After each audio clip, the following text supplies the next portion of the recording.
Greetings. I'm Reverend Jennifer Cormier, ceremonial artist and proud creator of this podcast. In my recent private work, I've been helping successful women release the pressure they put on themselves so they can feel at peace and have way more fun in their lives. This is exactly what we do at the Grace Collective, a virtual spiritual community of soulful, big hearted creatives who value authentic connection and joy. At the Grace Collective, we practice keeping our hearts open and our sense of humor in the face of life's inevitable challenges. Just like you, we've each moved through various life losses, and we've risen up through the ashes. We're leaders, artists, healers, aunties, mothers, grandmothers who gather to heal, grow, and create together.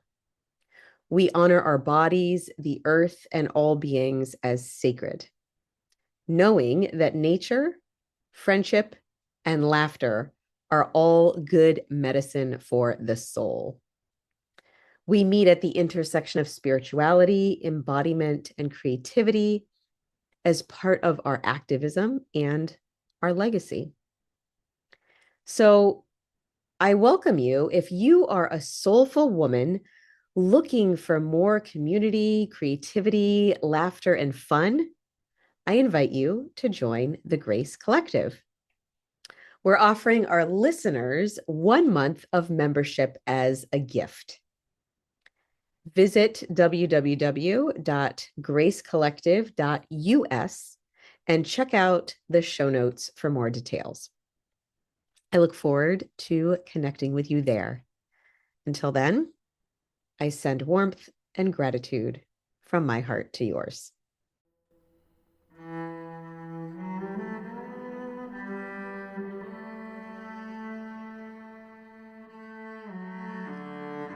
Welcome to the Walk Through Grief with Grace podcast, a space for human hearts to gather around stories of loss and love. I'm Jenn Cormier, your grief guide and host. It is my honor to have you join us through this sacred act of listening. May you receive something here that you need, something that is healing and calls forth your compassionate heart. We are so glad you're here. Okay. Well, welcome. So happy to introduce everyone to Howard Miller today. We have Howard on the show. He's the #1 best-selling author of a book called Burdens and Blessings, a lighter-hearted approach for middle-aged folks dealing with aging parents. I'm going to say that one more time. Burdens and Blessings, a lighter-hearted approach for middle-aged folks dealing with aging parents. So if that's you and you're listening to this and you've got some aging parents in the world, this episode is likely for you. We just had Anne Greenwald on, and she was talking about this very same thing, especially with folks navigating Alzheimer's disease and dementia. And I really wanted to have Howard on. He's got this beautiful book, and it's really a lighthearted and humorous approach. And that is a value we both share, is keeping things lighthearted and humorous. And I love that in your title you say lighter, because it can be heavy, and you don't want to force things to be light, but you want to make it at least a little bit lighter and bring a little humanity and a little humor into a place that could be just not so easy. Right. Yeah. Yes. Yeah. So thanks for being with us, Howard. It's my pleasure. I do want to say middle-aged. When someone asked me, I said 40 over, but it could, something like that when people start thinking, oh, I can't stay out all night and fully function the next day. So that's my middle age. Yeah. Middle age can mean a lot of things, but basically, Yes, it can. If you're an adult and you have parents that are aging, Yes. this Yes. is, Yeah. this is for you. So tell me a little bit about how you got here, Howard. Like, what's your background, and what got you to writing this book?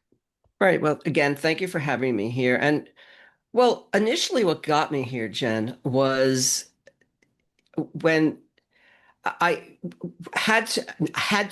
yeah, that's part of it. Had to, as my parents got older, they did not have dementia or, well, no, my mom did, but they didn't have they didn't have cancer, Yeah. but I just got to experience them get older. Dad lived to 99. Wow. Mom lived to 92 and she had dementia, but it hadn't advanced yet. Mhm. Um, and so I wrote the book initially for me as a cathartic way to help process my grief, because I would say my time was spent more with them for quite a while. So Mhm. I knew I had over 350 pages of 350 Word documents with a Wow. variety of issues, where they're doctors, assisted living places, my thoughts, just medicines.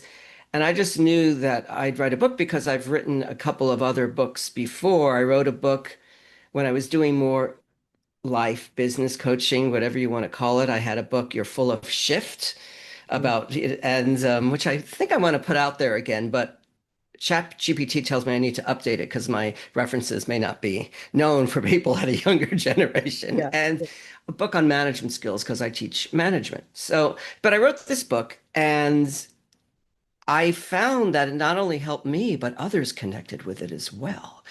Different parts of the book for different people. You know how sometimes you say something, you don't know how it's going to affect someone. So, Mhm. I wrote in the book, I didn't like being called a good son. Mm. I'm a dutiful son. I did what I had to do. And someone said, "Wow, I related to that remark." I go, "Oh, okay, good." You know. So I found that it could benefit others, even people whose parents have passed a while ago. It brought back some memories of that. Mm. But it is lighter hearted. The book has humor in it because I grew up with humor. And what I thought, if I could be lighter hearted, have levity Mhm. about something that really I still, I don't think we ever not process the grief, right? But if I could have lighthearted that, I thought about the management training I did. Where can people in the corporate world have levity? And how will that help them, right? How does that help any of us, business or personal? Because levity is not necessarily about being funny, it's about being lighter. You Yeah. know, uh, slow your roll, chill out, those expressions. That's part of it. So that's where I came full circle with this. Wow, I could use some of the management communication skills I teach are part of levity. Yeah. Yeah. So that's how I got to be here. So how did you, it sounds like, your parents lived both into their 90s, Yeah. 99 with your dad, 90, Yeah. yeah, right, early 90s, late 90s. And they went through, it sounds like there are lots of challenges, managerial, that went into um, medication assisted living. You had these 300, I can imagine all the tabs open on your computer, all these different docs that you put together. What was it? Did you pull from some of your background in management and the corporate world to be with your parents? Did you bring some of those skills or no? Not consciously. Uh-huh. Not consciously. And that's one of the things I want, it's part of it, it's a lighter hearted approach as you reflect back, but in the moment when you can. I can give you an example. Yeah. The pandemic hit all of us hard. And my parents at the time, they lived in Florida, but in LA as well. My brother's in LA, and they were in Florida when the pandemic happened. My dad didn't initially want to come back, and we somehow got them to come back. And my brother thought it would be best if they just lived with him and saw no one else. Uh-huh. Well, when you're working full time, particularly as a lawyer, that's going to be very challenging. So I was summoned down there, and there was a lot of tension, which is a chapter in my book called Sibling Rivalry. Mhm. And so there was a moment after I don't know if they were still in that house, but my mother told my father, the boys, we're the boys, despite our age, but the boys are fighting. And he goes, they are over me. I might as well be dead. And I ran into the room and I said, don't you dare die. He'll blame me for that as well. Which so that's just there's lots of those things that anyone can pick up. It wasn't meant to be necessarily, it's a chuckle, but it just adds levity in the moment. And so there was a lot of that. There was a lot of that. I think our goal was, if you're laughing in a moment, then that moment is joy at Yeah. that moment. Yeah. So I mean, my mother, um, just a couple of months before she died, and I took her to the doctor, and she left. We left and she was an athlete, right? She played tennis till about 80 years old, but she had sciatica and stenosis and macular degenerations, and the shots didn't work, and she had constant digestive issues. And I take her out of the doctor, and she goes, "I think I'm depressed." I go, "Well, Ma, it makes sense you're depressed. Think of all the shit that's happened since Dad died." And she looked with me with utmost sincerity and said, "If I could just shit." And I just burst into laughter. Yeah. So she laughed. She Yeah. was dead serious, but she laughed. So it wasn't necessarily bringing the management to it. There were other times before they really needed the help. I did some exercises with them but that I'd say in the moment, it was just trying in that moment. It doesn't mean the next moment's going to be necessarily lighter. Right, right. And what's coming to mind is that quote, we don't live our lives in days, we live them in moments. I can't remember who's, if I don't know who said that one, but yeah, if you think about, particularly when you mention if someone has, Alzheimer's, it's the moment. But in this case, it was the moment of laughing. We did that with both my parents, or the meaningful conversations we could have throughout the stress and the chaos that we can't control. yeah, yeah, And it's tough. yeah, So yeah, that's why it's not a light-hearted approach. There's no easy answer for something where we know the ending, yeah. right? So, And I really I'm thinking about, you're making me remember my dad with his parents, and as they were aging, they things would just feel hard and glum, and just there'd be a lot of drab in their lives, and he would go over and get them to laugh, and he'd say, if I can just make Meme laugh, that's a win. you know it's a win, and there's something special about bringing that laughter and joy in, and the point that you're making is, no matter how hard some things are, there can also be threads of joy and levity and laughter. for our lives, yes, right? For our lives, that yes, there can. And I mean, I can't comment on anyone living through, whatever, Right, what's out there in the right. world, but yes, there can be. And I have always used it. At my dad's funeral, it was graveside, and we were walking right where, I guess, where the tombstone would be, but it's not there yet. But and my mother was there, and we were discussing Jewish people put rocks, not flowers. And my mom said, "We bring locks?" I said, "Yeah, Mom, in case he gets hungry, we'll put the locks there." So it's just in the middle of that, it could be, there could be some humor through the grief. One doesn't separate from the other. That's my experience. And I think that's the point that I realized also as I reflected back. Yeah, yeah, yeah. And tell us a little bit about, I know you mentioned, we had a conversation a few weeks ago, and you were mentioning one of the hardest chapters for you was around the sibling. You mentioned your brother, right? Because you have these two adult men who are the boys. Right. You're both navigating. He was working full time as a lawyer in LA, very busy. And through the pandemic, it made sense that your parents were to live with them. That made sense to him and In theory, theory, yes. right?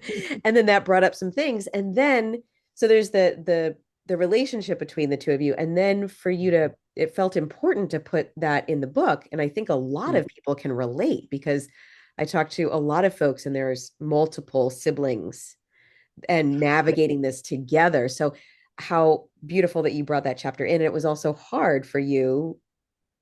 Tell us a little bit about that. Well, because so first of all, my brother and I get along very well. Uh-huh. In fact, when I went to Asia, he met me in Phuket, Thailand. So we're lucky.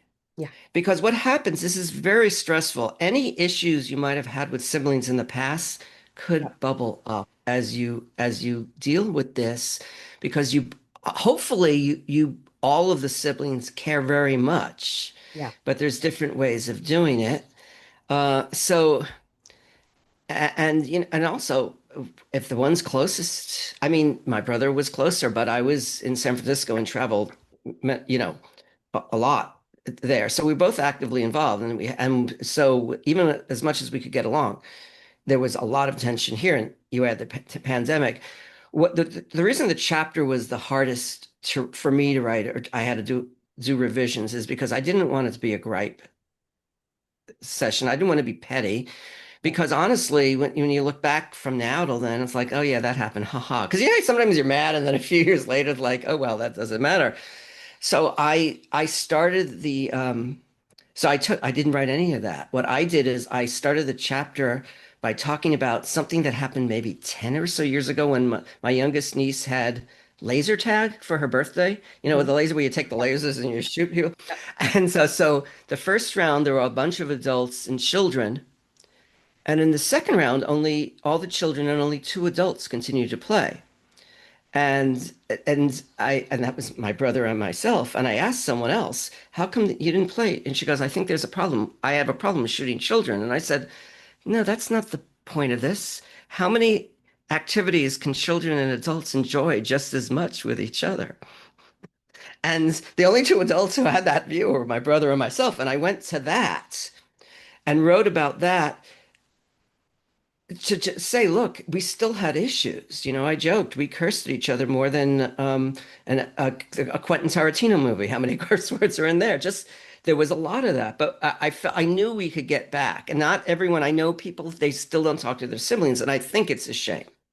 I think it is, but it is very it's very tough, and that became our, it was both our stresses. So. And how did you navigate that? Did you have some outside support? Did you just move through all the curse words and you got to the other side at some point? Um, How did I navigate with him about yeah. that? Yeah. Well, when the hardest part of that was, I think it was May of 2020.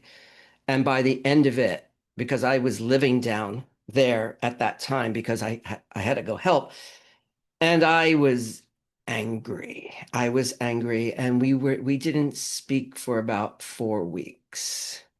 We might have texted, I don't remember. We didn't speak for about 4 weeks. The problem was, and then my father had one of his falls, and then we just, and what I didn't realize he might have, is it affected all the home care aides in the agency, because they were aware, and there's a lot of trends communications that went. So we had a pat, we had to go through that. Otherwise, yeah, you just keep going, right? You keep going with it. He'd say things that could push my buttons. I would say things that push his buttons. He would say things about me. I'd say the same things about him, right? So, but at the time when you're going through that, it's not. We weren't the most important things going on at that moment. So, and it was hard. It was, my parents, what would they refuse to take, they would make decisions that we necessarily didn't agree with, so Yeah, yeah. it's interesting you say that. It's like, okay, here we are. We're dutiful sons. We love our parents. We want to be Yes. there for them and support them. We're not the most important people here, so we're gonna put this month long not speaking with each other aside. And it's interesting you say, okay, we're not the most important players in this family network right now. And is interesting to note, like, oh, even the aides were affected by the environment in the room because we weren't talking, right? So it's like, oh wow, you think it's just between me and my sibling, but actually, not only is it affecting our parents, but the caregivers, the aides, the whole atmosphere. Which I didn't realize until Right. we spoke. So, and I Huh. have to say, my brother was correct in that even though I was down there a lot, when I was home, San Francisco versus LA, if the call came in, he has to respond to it if he's there. And so there was some things that affected him more. Yeah. And so sometimes some of the decisions I made, because I was doing the day in and day out about the caregiving, he didn't like that decision, and some of the aides we had some aides come in that were some questionable, some wonderful, Mhm. but some questionable. And so that's where some of it came. But he is correct. He was the first person. Yeah. So that added a lot to it as well. Yeah. So, Yeah, I think that, this is something that I've had people share with me, clients of mine. Hey, I'm a sibling and I have this going on around siblings. There's not a lot out there, that I can go to resources around, sibling death or sibling, family estrangement or there those kind of things. So I think it's helpful to just anytime we can speak about something and bring something to the light, people go, oh my gosh, I'm not alone around this issue I'm having with my siblings around our disagreements, or maybe I feel guilty because I'm swearing, we're swearing at each other, and what horrible, you go, okay, oh, great. So I think it's good to see that we're not alone in the challenge of it. you're not alone, and you can work through it at at the correct time. I mean, that doesn't from when I said we weren't the focus. It doesn't mean I couldn't do self-care for myself. I expressed anger. I continued, and so did he. But Yeah. it's what I didn't expect this. One thing about when I wrote the book, I sent him a copy. I heard a few days later, and what he said, and I wasn't looking for this, but he said, I know you did a lot, and maybe I took some of it for granted, Mm, but I now realize how much you did. And I was like, okay, no, so no one else's opinion matters to me now about the book. I got that. And he also said my parents would be proud after, so it's yeah, I mean, it's interesting relationships and the things that are ongoing. You have it with friends as well, right? mhm. Partners and friends where certain things drive you crazy, and when something stressful happens, it could push it one way or another. Yeah. But yeah. How wonderful that you were able to, because it wasn't, there was a little bit of trepidation, right? To share this sibling rivalry publicly and wondering, gosh, what's my brother going to think about me writing these down? Did you feel a little bit of that as an author putting out a published work?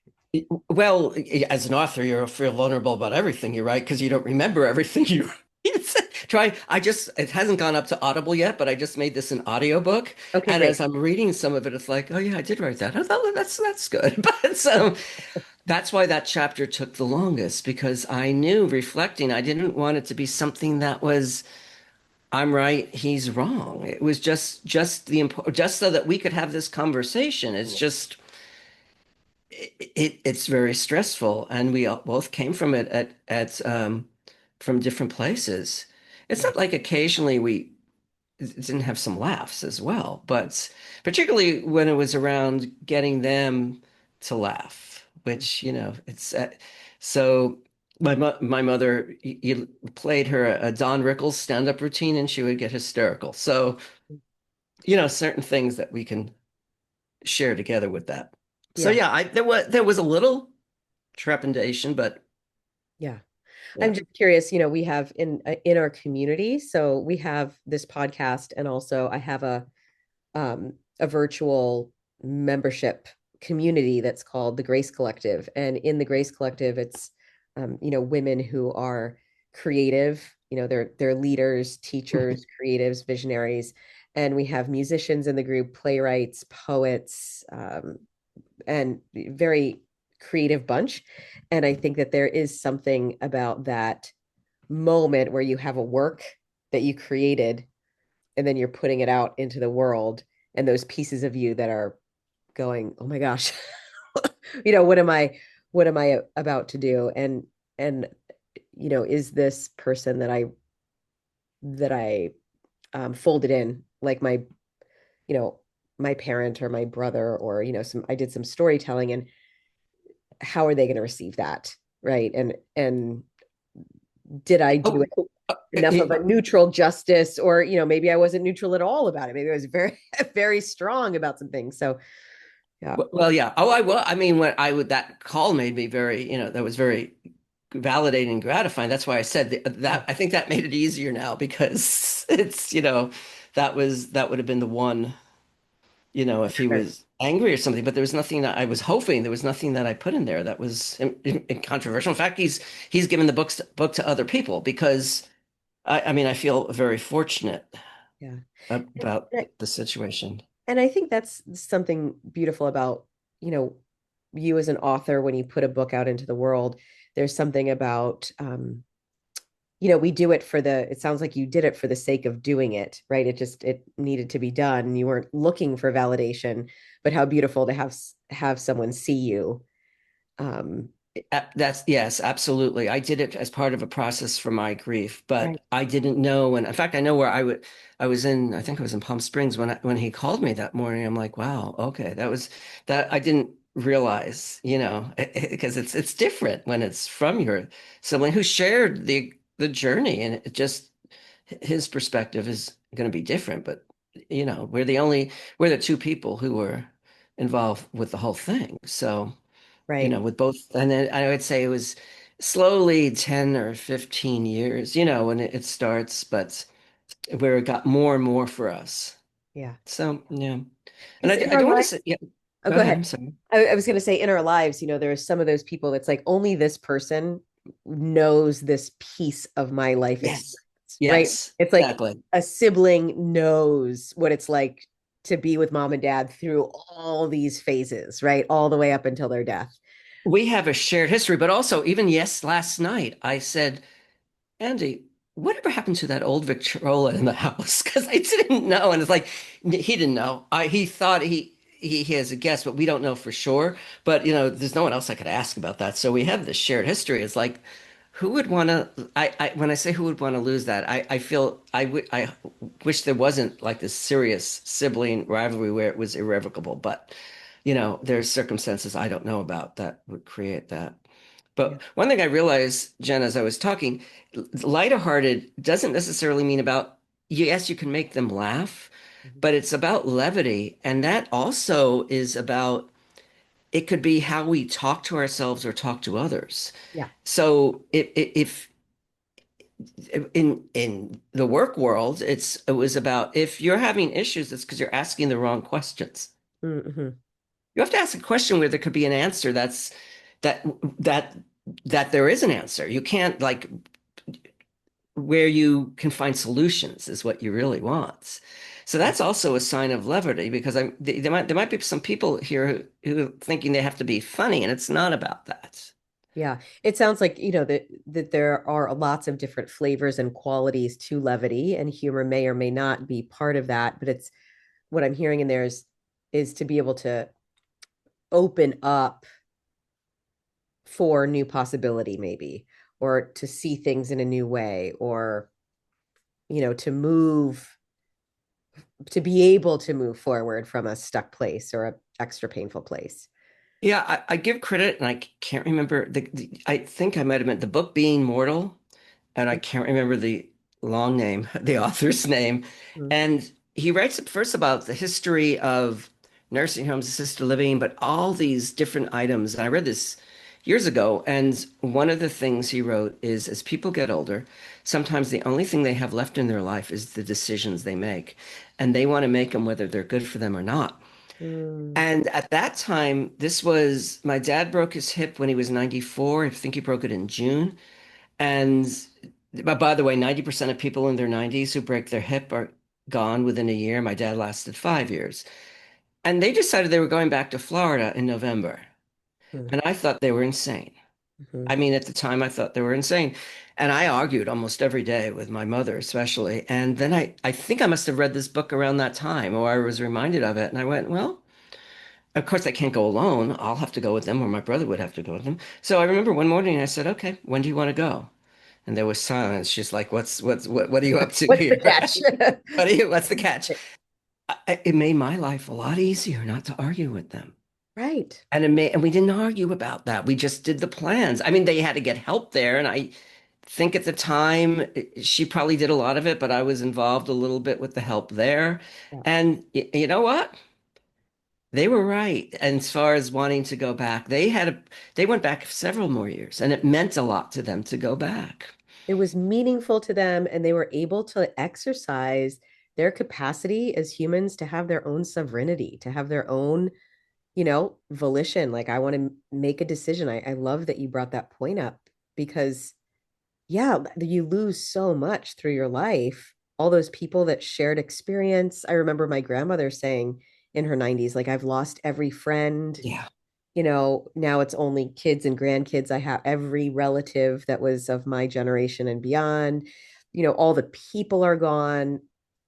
yeah, So much you lose. And if you're losing capacity around your health, right? You being able to do less, yeah, it's like even like your mom, she didn't even know she was funny, but she just wanted to take a shit and she couldn't, there's like, I can't do this and I can't do that and I can't, right? So to be able to have a place where, no, I want to make this decision for myself. It's meaningful for me to go back to Florida to my home. I want to do it. How beautiful that you're able to support them to be able to make that decision on their own. And that was really a power. It sounds like a really powerful thing. well, actually, one thing I just thought of that I haven't, this is a whole nother, I'm like, my head is going, it's empathy. Levity can lead to empathy. Jen, I'm writing this down on the computer because it does lead to empathy. There was another one, might be smaller, but my mother, when my parents were around, they didn't want the aide who was helping them eating, sitting at the dinner table while they were eating, unless they invited her. And Mm, at first I thought, what's the big deal? And then I realized they want some kind of normalcy like they used to have. I mean, they've seen each other all day. What the heck has happened all day? But they right. could at least sit at the table and take a moment for themselves like it used to be, or ask, how was your day, or whatever it is that they'll talk about. It could Right. be just things that they need to do. And I did get it after a little bit, but to me, it was like, well, they want to sit there. From their perspective, they want to see that you're okay, whatever, but they could be somewhere else. But that's another one where she made the decision just to keep something in her control. Yeah.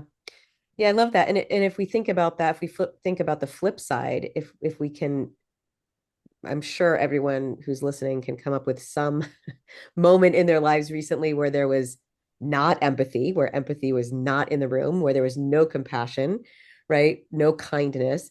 And those are very serious moments, right? When you get polar opposed to someone and have no compassion for their experience. So yeah, that's a beautiful connection. If I can bring in more levity, then there's more spaciousness. Then that spaciousness allows for new ways of seeing, which allows for empathy and compassion and Yes, beauty and in the world, yeah, right? yeah, Yeah. yeah, but yes, and you're going to lose it. You're not going to have empathy at times. My mother very specifically and eloquently told me about her seeing.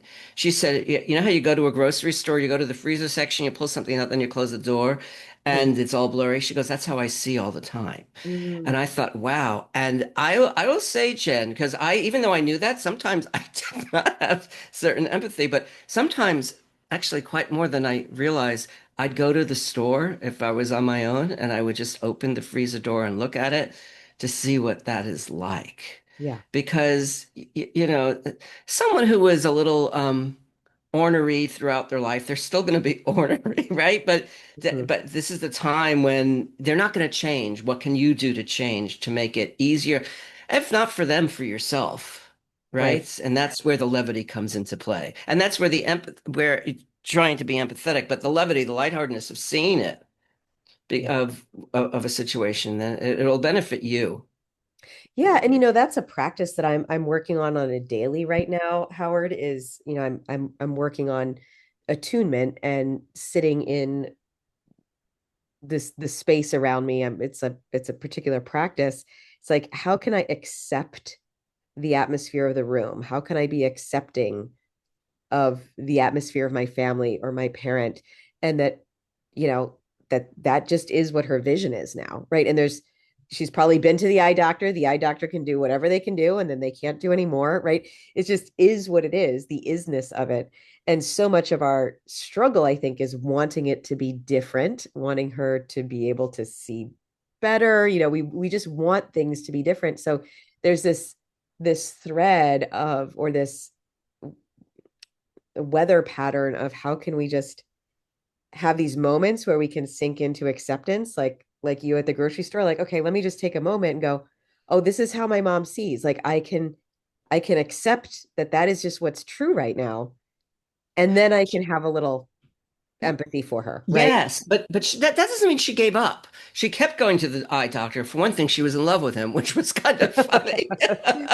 And but she didn't. She wanted basically she wanted a pill to take that everything would be better. Who doesn't? Mhm. Who doesn't want that, right? And it's so she was a fighter, but there was a lot that she needed to fight with. But I mean, to fight against. But I do know. This was within the last year or so. I don't think my brother was thrilled, but she wanted to try to hit the tennis ball. Mhm. And so he backed her up and I threw the ball. We're on the same side and she did hit it. She was in aches and pains after, but I thought that's what something she wanted in the moment. Give her that, Yeah. you know? Yeah. And it's like, oh, she used to be so much, different. But no, I think just the fact that she could do that, Yeah. I think in the moment made her happy. Yeah. And just, I think one of the themes in this conversation that I'm hearing is like those, like, find those moments that can we give a gift to our loved one in this moment, where they're able to make a decision to sit at their dinner table with just their husband because they want to remember what it was like to just sit the two of them without an aide around, or just to have a moment with a tennis racket, or to make a decision. So, you know, the current of the whole day may have a bunch of challenges, and we may lose it, and there may be all these things, but just to have hope that there might be a moment there where we can gift somebody some support, in where there's that opening where they want to make a choice or hit a tennis ball or have a meal in a certain way, right? So I think, Very well said. Yeah. I mean, the little asterisk will be as long as it's nothing unsafe, right? They're not, and there's plenty of things that they can do. You can't, can you imagine someone watching your every move? mhm, That's, I mean, just see that with the levity goes down generations. I was at dinner with my niece. This is, I think, in 2020, and or 2021, and she's like, well, Uncle Howard, I'd be the one to help you, with what is it you want? And I said, Jesse, we have at least 20 years. And she looked at me and she goes, maybe 15. right. You chuckle with her, right? But it's great. Like, if we can have these conversations, I love that you bring that up, because if we can have these conversations when we're both healthy and we feel young and we feel like there's nothing wrong and we have a couple decades, that's really the time to have those deep conversations. Because, and this is something that, a lot of death I've talked to a death doula recently. She actually videotapes these conversations, so to get on a Zoom call like this with a loved one and have some deep conversations around, what if I got into a car accident next week and I was intubated or in a coma, and what would I want? Things like that, where these circumstances of accidents, like, if we aren't able to communicate our wants, Right. how can we have somebody that knows what that is, and maybe they have it written down, there's a video conversation of you chatting. And someone had said it was so helpful because there was someone who wasn't able to speak, but they could show them the video. Hey, remember we had this video last year, and this is what you told me you wanted. And they could play the video of themselves and get it. Is this still what you want? Squeeze my finger, right? Or that kind of thing. Like it's right. So, Yes, and I'm glad is that, but I like what you said. Is it still what you want? Because what you might your sense of life. This is the gift my parents gave me. This is the blessing was I got to see two people get old, not necessarily because of illness per se, and to see where their values of what their life was change and what is it that I want? Which in my age, I don't know what I'll really want, but I certainly know I want to be around community right, as I get older. So, like where I live right now, it's would be too isolating, So that's the gift they give. But you're right. What you said is it's still what you want. Is it? And sometimes you have the luxury of asking them, and I didn't with my mom. right. And I did not. I wanted to have one more conversation with her, hoping that she'd want, but I think, I believe, we gave her the morphine and that was that, Is this and at the, do you want to share just a little a story about, are you talking about the end of your mom's life? oh yeah, I will be. So one thing I learned, and this is in the book, I didn't know that dementia gets you qualified for hospice. Hmm. I mean, that's an automatic qualification. Doesn't matter how far along your dementia is. And so she was on it. She agreed to go on it for the last few months of her life. I thought she's going to be the longest, the long person longest on hospice in the history of the world because I didn't see her having that many issues. And there were some benefits to hospice. That's a whole nother story, particularly if it's a big hospice. Hmm. That's another thing you have to navigate. Right. So she broke her hip on official Christmas Day. Oh, wow. So it was, no, on the Monday morning after the Christmas, and so they were short-staffed at hospice. So that for some reason they sent her to the hospital, but whether she's too weak, but hospice, you're not supposed to have an operation on that. But she was in agonizing pain. So I knew where the morphine was in the house. I said, okay, you could give her a little bit of it. And the last conversation I had with her when she was in the ambulance and she was aware she was slurring her words. Sorry, I almost slurred Marta. But by the time I got down to LA, she was unresponsive. So I never got to say to her, look, Ma, if I don't know if you could have a surgery, but if you did, there would be all this pain. What is it you want? Hmm. And I had to go with, okay, she agreed to hospice. Yeah. My brother said the Yiddish word is mitzvah, good deed. He said you did a mitzvah. Doesn't mean I didn't have guilt over it for a little bit, Mm. but because I didn't. So there I didn't. Is this still what you want? It's a good question, but sometimes you can't always ask it, Yeah. and you just have to go with, well, this is who she was as far as I remember. Yeah. And sometimes we don't have those opportunities to get a clear yes or no. And you know, if it's just us or our family systems wondering, did we do the best? Did we do what they wanted? Did we not? And sometimes there's not a clear answer. So we just need to find a way within ourselves to be with our feelings and be with if there's, sensations of guilt around and to work with those and be with those until we can find forgiveness usually is for ourselves.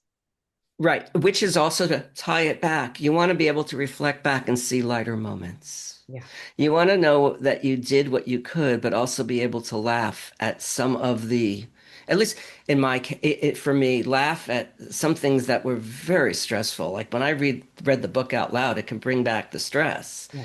But to be able to look back and have empathy now for peers I know what they might go through. Not the same thing because every family is different, Hmm. but just a little bit of lighter heartedness. Yeah. Well, gosh, Howard, I'm really, really grateful for you. I'm glad that you brought these 200 and 300 and sorry, 350 word docs or whatever you had into form, into a book that you could share with folks who may be, you know, navigating the challenges of aging parents. I'm really glad that you were able to come on with us and share some of your story. Right. It's my pleasure. The book is on Amazon, but it also will be when when this comes out. My website is fulcrumpointpartners.com, which I know you'll put in, but there's a page /walk, Okay. which will lead to you, and also have a copy where you can get the book there as well if people are interested. Fantastic. So we'll put the information all in the show notes if you want All to check right. the show notes out. But if people want to contact you, the best way is, would you say through your website or Yeah, well, yeah. Well, Howard at fulcrumpoint.partners.com is my email. great. Or go to the website and there's a contact there. Okay, so it's uh Yeah. Fulcrum Point Partners. Partners. Yeah, and I kind of regret having such a long name, but that's been there a while. Fulcrum, like the little lever on the Okay. Yep. seesaw, and point, like pencil point, and then partners. Perfect. Yeah. Pointpartners.com. We'll put that in the show notes. Yeah. You can purchase Howard's book in softcover, hardcover on Amazon. And in the next couple of weeks, it'll be on Audible as well. It'll be on Audible, which is great. I've been loving listening to audiobooks. I've been listening to audiobooks with my 10-year-old and on my own. We've really been enjoying listening to books together.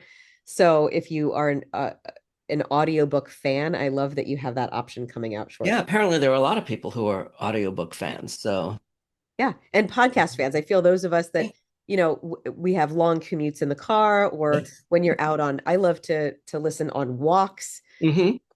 For those people who are listening to the podcast, they may likely be those folks who might like an audiobook. So maybe by the Right. time this podcast comes out, Oh, it'll be out. The it'll audio be will out. be out in the next, yes. Perfect. Perfect. So you can search Howard Miller's book on Amazon at your local bookseller or on Audible. Burdens Uh, and yeah, yeah. is that true? I was just saying Amazon, but go ahead. Oh, and Amazon. Yeah, Burdens and Blessings, a lighter hearted approach for middle-aged folks dealing with aging parents. So Yeah. awesome. Is there anything else you want to say to close us out, Howard? Oh, I think we could keep going. Yeah. Yeah, I think I, that message of finding the possibility and openings in different moments for levity is such a great message, and I just really appreciate that. my new one, levity leads to empathy, because it also, for when I go into the business world, it's the same thing. So as I said, I wrote it down. I There's love it. endless possibilities. Yeah. Yeah. Thank you for bringing some levity and also some hope to a journey that can be challenging for many of us. It's been my pleasure. From the bottom of our hearts, thank you so much for being a listener to this podcast. We really want to stay in touch with you long term. So, if you don't already receive our e-newsletter, we'd love to offer you inspiration, insights, and news about how things are evolving and how we can support you on your journey. So, at the top of the Walk Through Grief with Grace website, that's walkthroughgriefwithgrace.com, you'll see a yellow button and you can sign up for our free gift, and that will put you on our e-newsletter list and we can stay in touch with you. So, thank you so much for your spirit and your presence, and we will see you soon. Thank you for being here with us. Thank you for listening. You are a vital part of this podcast. You are why we are here. Let us close today by placing a hand on our hearts and a hand on our bellies, feeling our breath move through our bodies. May we feel connected. May we be at peace. May we be love. As we breathe, let us acknowledge that in this moment we are, in fact, alive, and this is a miraculous gift. Let's bow our heads gently to our hearts. Thank you for listening. Thank you for showing up. Thank you for doing something healing and kind in this moment right now. We give great thanks. We give great thanks. We give great thanks. And it is done until next time. May you walk gently out in the world and be gentle and loving with yourself. Much love from my heart to yours, and bye for now.